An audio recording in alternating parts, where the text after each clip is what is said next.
So,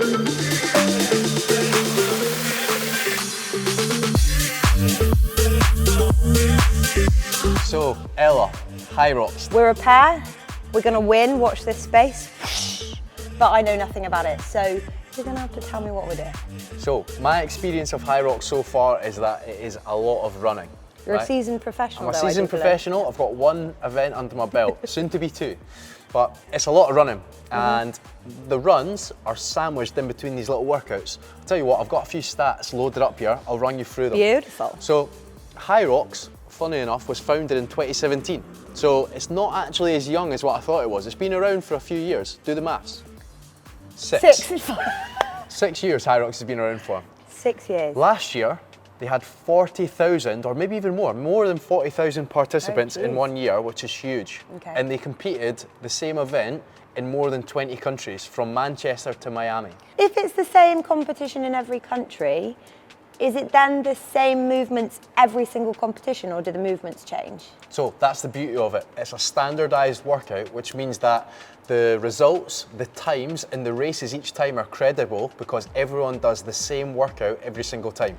So your ranking, what you get on the day, goes up against people from all over the world. Ah, so a bit like a half marathon and a marathon. Exactly. I get it. So I'm going to run you through the workout because I've got it up here, okay? I'm ready. So we turn up on the day. Yeah. We get there. The nerves are going a little bit. We sign in at the front desk. They give us these little prison ankle bands that record our times, right? Nice. They're cool, they're cool. Yeah, okay. So we get our ankle bands on. We're in the warm-up area. People are in there. People look like they know what they're doing. Okay. We're going to be in there looking like we know what we're doing, right? Yeah. A few hamstring swings, a few of these, get warmed up, and then Glute bridges. Whoop. before you know it, you get called to the front. Okay. All right, so you get penned in, there's a big HYROX banner, big clock, and people are already running. It's chaos. So we go off on our own? No, we'll be going off together, unless Okay. you can't keep up with my pace, which might happen. So we're in the pen, and then the roll call of the workout. Okay, so it starts with 1,000 meter run. Okay, so 1 kilometre. 1K run. Boosh. Depending on where you are, the track might be 2 laps, 3 laps, depending on what the size of the venue And is. that'll take us about a minute and a half? Minute, maybe if we go slow to let everyone else catch up. Yeah. After your 1K run, we then get onto the sled push. Now, there is specific weights here, and it's a 50-meter sled push. So we've got a sled. It was on a carpet the last time, which made it tricky. So it's a 50-meter sled, 125 kilos for men and mixed, which means you'll have to do 125 kilos, get practice in. Yep. And 100 kilos for women if they do it on their own or if they do it in a same-sex pair. Yeah, okay. We then do another 1K. We're running. We're still doing it in about a minute and a half. Yeah, easy. We come back in and we're on the sled pull. So the sled pull this time is also 50 meters, and it's 125 kgs for men and for mixed. So again, you're gonna have to pull that sled. But so what are we pulling? A rope? So the sled itself has the weights on top as you would normally stack them on, and Yeah. then it's got a long rope. I found that quite difficult the last time because the rope was getting bundled up at my feet. So you need to be efficient at pulling that rope, but also getting it out the way behind you so you can then move it off afterwards, all right? So we've done the sled pull. We then set off on another run. Maybe, probably not, but maybe getting a little bit slower on this one. Okay, maybe 2 minutes. 2 minutes, Yeah. legs are getting a bit heavier. We come back around and we get to the burpee broad jumps. This was my favourite part because I was flying on these, right? Probably not, but I felt like I was. 80 metres of burpee broad jumps. So you're going down on the chest, you're getting back to the feet and you're jumping forward as far as you can. And at this point, you have to stay directly behind your partner because there's loads of people in there. So you're almost in their slipstream and then you just take over when you want to break it up. And once you've finished 1 rep, are you allowed to take any kind of step forward, or do you have to go where you land? I would say that strict officiating would say that where you land you have to go for. Okay. But if you're feeling it on the day, we can creep a couple of feet and then I'm no cheat. cheat to win. Cheat to win. So after you finish the burpee broad jumps, we're then off on another run. All right. The burpee broad jumps was the 4th station, so we're at the halfway point. So we're running again.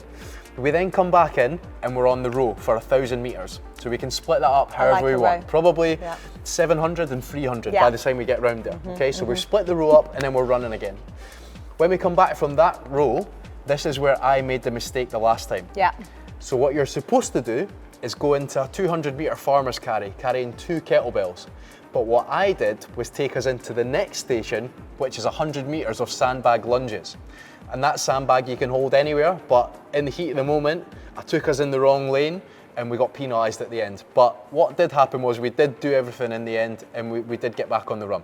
What happens when you get penalised? Do we get time added, points taken away? So the penalties can come from many different things, but they are in time added onto your score. Okay. So say we're going to get a PB of 30 minutes and I take us into the wrong lane again, we might do it in 31 minutes, and 31 and a half.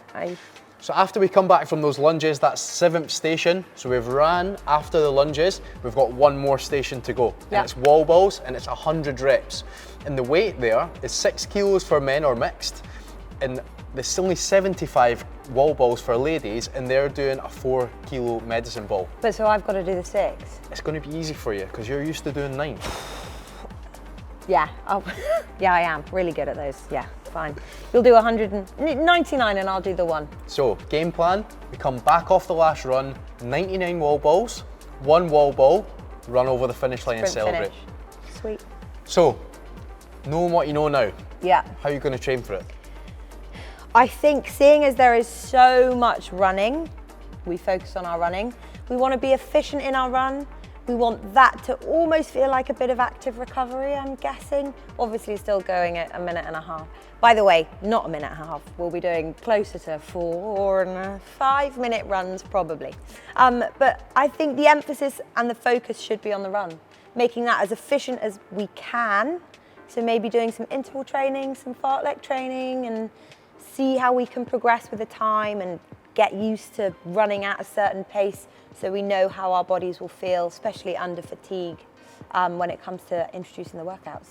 Yeah, wicked. So I know what intervals are. I think most people do know what intervals are, but fartlek you mentioned there, like what is fartlek and why would it be relative to HYROX?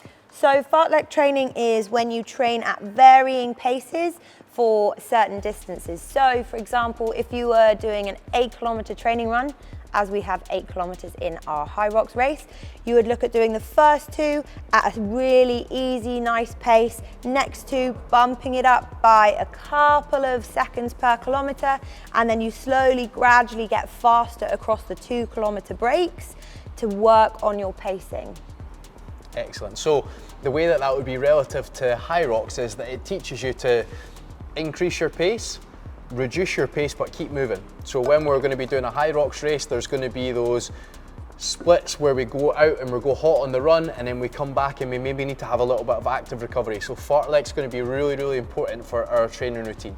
We're also then going to add in some mixed modal training where we're going to get some of these movements that might be alien to us, we're going to get them down pat and we're going to get the muscle memory dialed in on them. Sled push, sled pull for me.